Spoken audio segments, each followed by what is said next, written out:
Hello everybody, I am Miss Griff, but feel free to call me Sarah, and we are here setting up a new bullet journal. Here I am showing you the supplies that I used. It is quite a minimal spread, at least for me, or I guess layout and design for me. Anyway, and anything that I can link below I will if you are interested in it, but pretty straightforward supplies. Tombow markers, fine liners, brush pen, and some alphabet stamps. And I am using a new book, like a brand called Corderona. I hope I'm pronouncing that right, but it is a B6 journal. And it has 160 GSM paper, so kind of thinner than I'm used to. It's also off-white. I was just comparing it to Notebook Therapy. Color here is a pen test for thin paper, not a lot of bleeding, honestly, and I think I'll be able to live with it even though it's not thick paper. But this journal comes with a key and some ideas to put in your journal if you're new to it, and it also comes with an index page. But I don't use the index page, so let's just kind of get straight to it.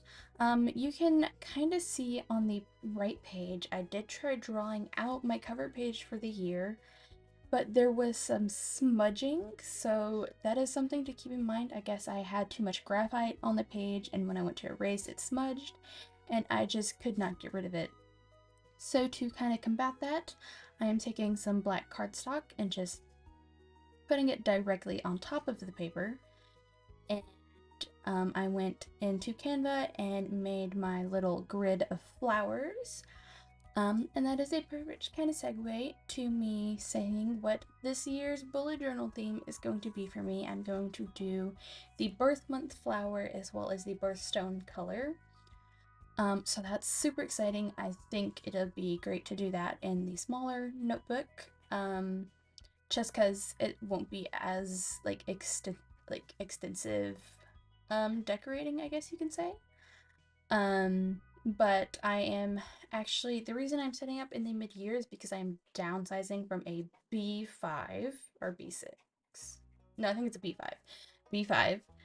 Um, and it was just too big for me. I wasn't using it. Like, it just was not practical in the long run, even though I think it, I had great reason behind it, but in practice, it was not the best.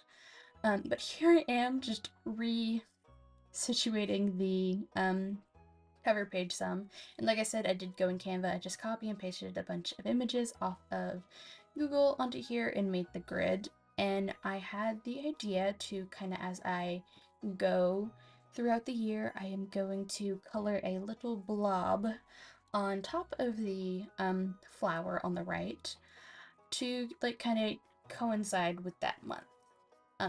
And not every month will be like the first birth flower, because like for July, for example, it's Waterlily, and then I think Larkspur is the other one, but in August, it's like a similar shaped flower, and I didn't want to be too repetitive, so that is why I went with water lilies for July.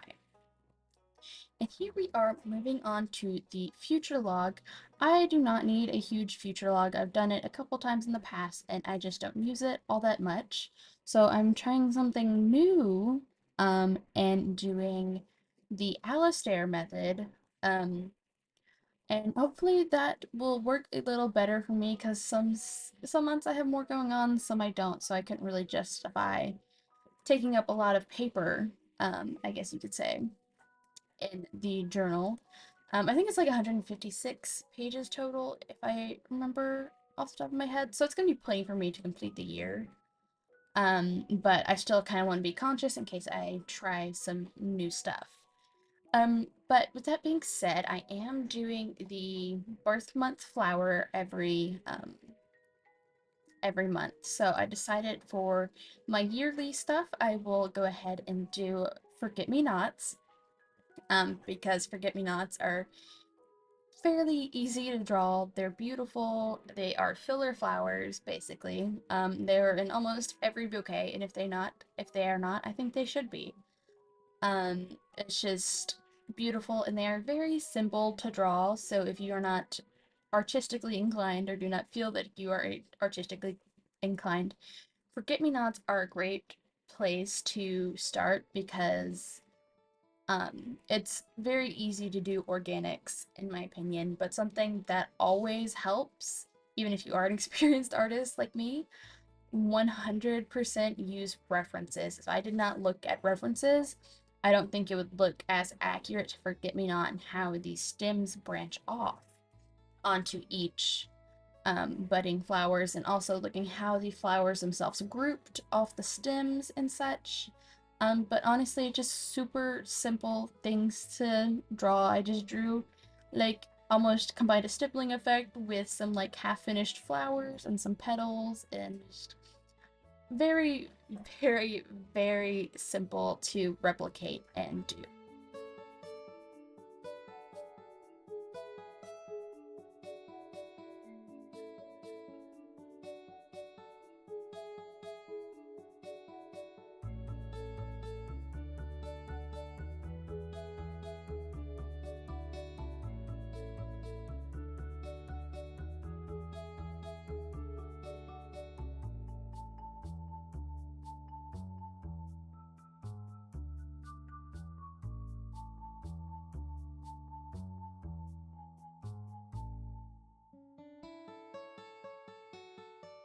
Something kind of interesting about these Tombos that I did not realize until after the fact is these were actually the first two, the green and the pink, were the first two Tombos I ever bought for myself. So that just kind of made me have a happy realization when I realized that. But here I am showing you how I will be using the Alice method for my future log, basically indicating what month the event, appointment, whatever I need to remember down, and drawing a line to an event so I have that visual marker showing to the event, so it's not just one page or like one dot and then a few spaces in between. But here I am moving on to my budget tracking pages. I guess you can say this year I really want to be more budget conscious. I am, well, hopefully nearly graduating. I'm wanting to get an apartment with my partner soon, and it's just, I want to be smarter about money, and here I am taking some initiative to do that. So on the right here, we have my, like, school refund page. So I'm currently a college student, and which is basically my only income besides like door dashing here and there, and I'm hoping to get a job once school starts back up, but I don't know if I'll be able to handle it all at once. We shall see. So the school refund is really my only income. So I will be going by the 50, 30, 20 kind of method of splitting up the whole refund. So 50% will go towards my budgeting for the month, all my needs and stuff like that. 20 will either go to like my wants that I need or my savings. 30 and 20% kind of get switched often, and I think it'll just change based off my needs. However, with the current semester refund, the summer semester refund, I will need to be buying a lot of things, so the only, like, kind of budgeting I will have for that is basically whatever 20 or 30 I decide will go into savings, and the rest will be spent on stuff I will be needing for a dorm because I'm moving into a private dorm, so I need to get like a mini fridge, microwave, and all that kind of stuff. School's just kind of expensive, which is completely ridiculous, but an entirely different topic for a day. And on the left is still blank. The left page is still blank because I have no idea what to put there. I could do goals, but I feel like if I don't meet those goals, that's just kind of gonna make me upset. So if you have any ideas, definitely let me know. And here you can also see I do have a tear in the page. So these pages do kind of tear and bend easily when erasing, so that's definitely something to keep in mind. If you end up purchasing a book from this company on Amazon, I'm pretty sure it's a Spanish company, but I could be wrong in that. But there is a tear, and what I end up doing to fix it is I just kind of tape it on both sides with your tape. But here I am setting up my 24 kind of budgeting tracking that I have set in place. So on the left page, I have two columns, one for debit and then one for savings. And then each of those have two separate boxes, and the box that I'm going to color in is basically going to be what it is at the start of the month, and then on the right will be what it is on the end of the month. Um, and I have rows from January, or not January, from July to December. And on the right page, I have what would be my budget overview, I guess you could kind of say. So I have an income column, basically what my income is that month, and for my seven categories that I am budgeting for, I have 7 boxes. And so, sorry. The categories that I am budgeting are medical, so that would be like appointments, medications, anything like that. Travel, so that would be like gas fees, tags, anything like that. Food, so grocery shopping, if I ever go out to eat, that type of deal. And then lifestyle would be like if I were to buy a video game or like a Lego set or something like that, that would go into lifestyle. And then supplies, I have that mixed with art supplies and school supplies because they are separate, but they do kind of overlap. So I thought it'd be best to just kind of group it together. I might include stationery in that supplies, but that could also just go to lifestyle slash wants. I guess it kind of depends on what it is and how much I buy. And then my next category is beauty, so that's like hair care, skin care, like if I buy makeup or nail polish, that type of thing. And then a miscellaneous category in case like I can't think of anything that goes in that category. But as you see on the right page, I colored in the top with the tan or the brown marker. And that'll be like what I did budget for, and under it I will write either in a green or a red pen saying if I went over or under budget.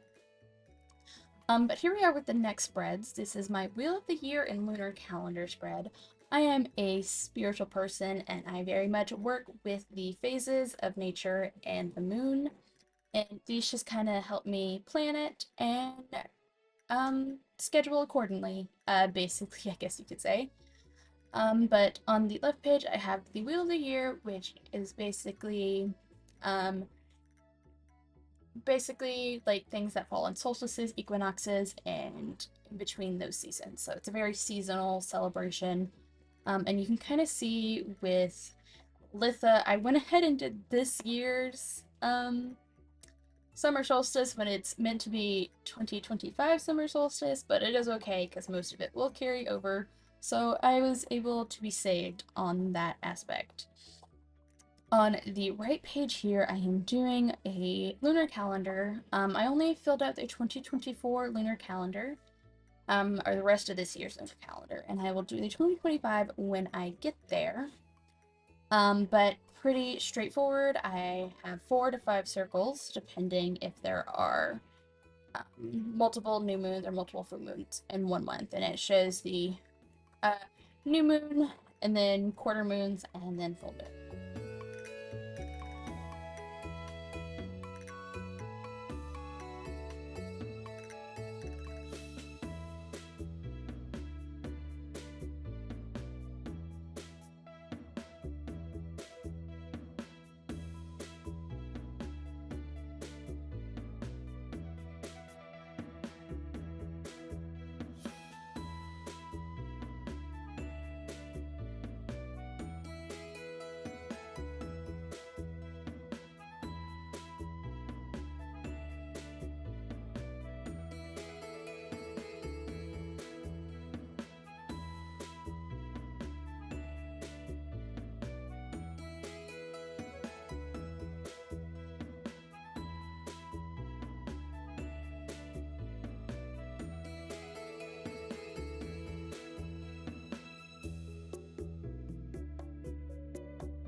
drawing these forget-me-nots was definitely the most time-consuming task of this setup, and I'm having a lot of wrist issues currently, actually. A lot of pain. So this was very straining, and my wrists were not happy with me, but it was good to just kind of get them moving again. So everything is not like as visually um, pleasing as it definitely could be if I was at my full strength. So it's a little frustrating, but this is also just can also be a good memory keeping of my, I guess, pain I'm currently having. Well, I've kind of always had, but getting worse, basically. I don't know why I'd want to memory keep with it, but it's it's there. And this just does kind of go to show that you can do anything even if you are very limited. Um, and it can still look very visually pleasing.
This next spread I am doing is a tarot spread, or like a tarot tracker. So as I mentioned, I am spiritual and I do practice tarot and oracle readings. So this is to just kind of help me keep track of the month's overall card as well as the week's card.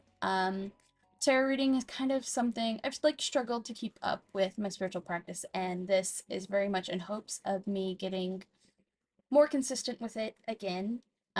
So the 2024 tarot tracker again is from July to December, and it has week 1s through 4. And I will write down what the overall arching tarot card I pull for that month, and then the overall cards that I pull for each week. And on the right of the page, this is just not only spiritual, but also just for mental health. Each month, I want to write down something I am very much grateful for.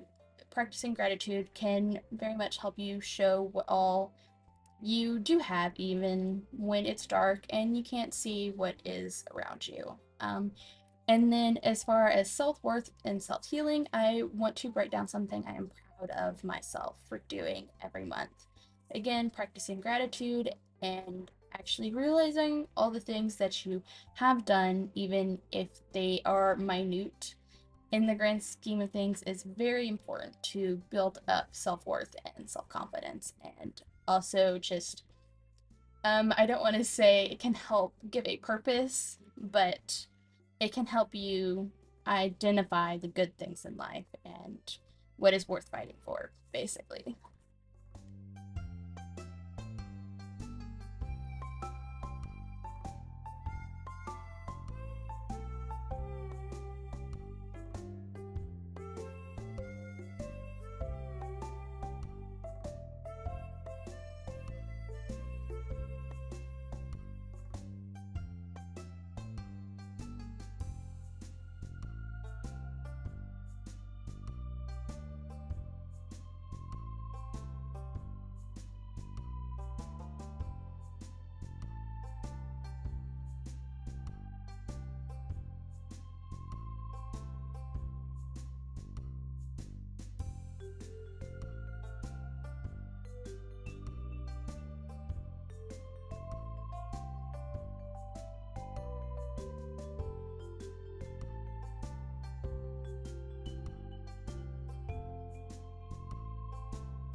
With that said, all the challenges I did experience in this book, or in this setup, are to be expected, especially when trying out a new and cheaper journal. But the reason I got a less expensive one is because I just could not justify spending like $30–40 on a B6 if I did not know I was going to like the size. But I think I might, but we shall see. Um, but all my challenges in this video just do go to show that you can do anything if you put your mind to it. And with that being said, we are going towards the flip through. I really hope you enjoyed this video and are looking forward to the July setup, which will either be posted before this or like right after this. I have not decided yet. But I do hope you are having a good day. I hope you continue to do so. And if you would not mind if you could like, comment, and subscribe, I would really appreciate it. Thank you for watching. Bye-bye.